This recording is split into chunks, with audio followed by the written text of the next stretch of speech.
Partia Demokratike ka ngritur shqetësime ndaj Komisionit Qendror të Zgjedhjeve, duke akuzuar për vonesa të pajustifikuara në dhënien e informacionit lidhur me zbatimin e kontratës me kompaninë postare DHL, që sipas Partisë Demokratike po cënon të drejtën për ankimim të rezultatit zgjedhor. Zëdhënësja e antikorrupsionit në Partinë Demokratike, Gjenta Vangjeli, me anë të një deklarate për mediat, tha se zotërojnë prova që kontrata me KQZ dhe DHL për votën e diasporës nuk është zbatuar si duhet.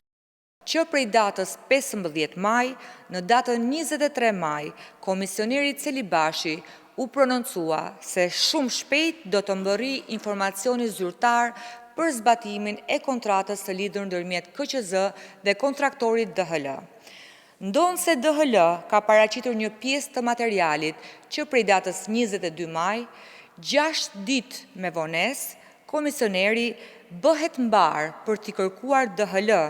që të dërgojë me prioritet të lartë informacionin për dërgesat e dorëzuara në të gjitha shtetet. Fakti që KQZ përgjigjet 11 ditë me vonesë në datën 22 maj për kërkesa të Partisë Demokratike të paraqitura me shkrim që në datën 9 maj, sjell si pasojë pengesën e subjektit zgjedhor të ushtroj efektivisht të drejtën e ankimimit dhe përgatitje në kohë për këtë qëllim.